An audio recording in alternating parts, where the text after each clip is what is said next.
نہیں ہے۔ آج میاں طفیل محمد صاحب کا کوئی بچہ کسی فارورڈ بلاک کا سربراہ نہیں ہے۔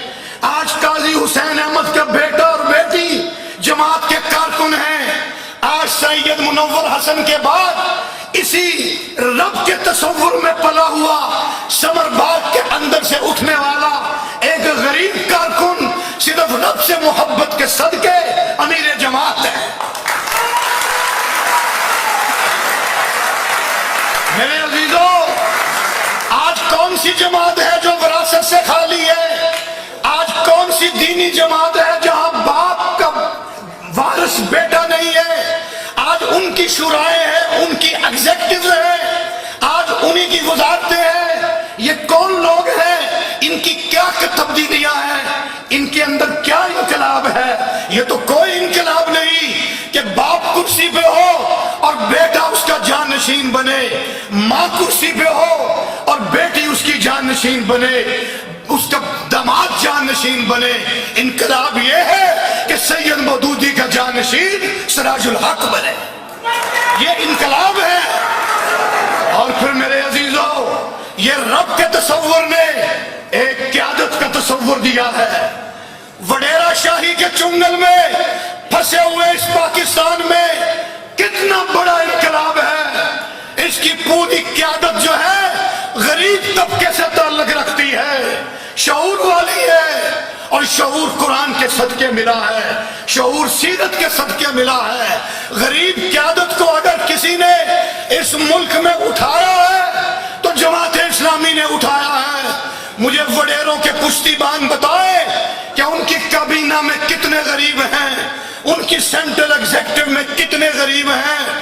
لیاقت بلوچ بیٹھے ہیں، مظفر گڑھ سے آئے ہیں، لاہوریوں کے دلوں میں بستے ہیں، سیکرٹری جنرل جماعت اسلامی پاکستان ہے، اس لیے کہ ان اکرمکم عند اللہ اتقاکم، یہ وراثت نہیں ہے۔ اور پھر میرے عزیزو، تیسری اور آخری بات، امانت و دیانت کا تصور، قرون اولیٰ کا تصور، صحابہ کی رہنمائی کا تصور آج اگر کسی جماعت نے دیا ہے تو جماعت اسلامی نے دیا ہے۔ چندوں پہ بٹوارے ہیں، پیسوں پہ بٹوارے ہیں، بینک بیلنس پہ بٹوارے ہیں، ایک ایک پائی کا حساب مرکز سے لے کے چچوں کی مریاں کی جماعت تک ہوتا ہے۔ گاڑیاں چلتی ہیں، ایک ایک کلومیٹر کی لکھائی ہوتی ہے، کوئی مائی کا لال ایک پیسے کی جواب دہی سے نہیں بچ سکتا، وہ امیر کراچی ہو، وہ امیر لاہور ہو، وہ امیر پاکستان ہو۔ اور اس کی بڑی مثالیں ہیں، وقت نہیں ہے۔ وہ عبدالستار افغانی جو ایک شومین تھا، اس کا جنازہ اٹھتا ہے، جو 13 سال کراچی کا میئر رہا، غریبوں کو پلاٹ دینے والا، اسی لیاری کے 2.5 مرلے کے مکان سے اٹھتا ہے۔ یہ جماعت اسلامی ہے جس نے یہ معیار دیا ہے۔ نعرہ تکبیر! بس میرے عزیزو، انشاءاللہ یہ قافلہ رواں دواں رہنا ہے۔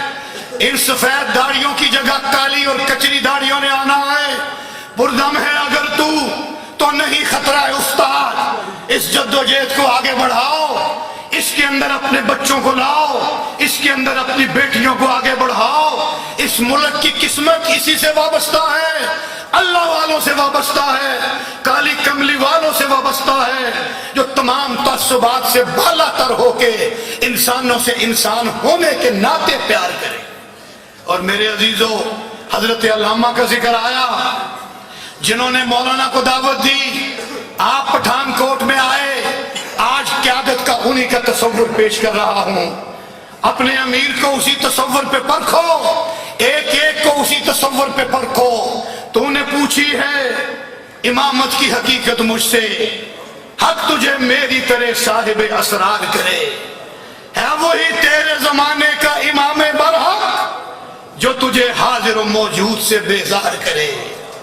یہ نہیں ہے کہ وہاں راج رنگ کی محفلیں سے جائے، تمہیں پلاٹوں کا کاروبار دکھائے، تمہیں اور بڑے بڑے کاروبار دکھائے، چینی روک کے سٹہ بازی دکھائے، بینکوں کی ساری دولت لوٹ کے خود کھا جائے اور اپنے حواریوں کو کھلا دے۔ یہ لیڈرشپ نہیں ہے۔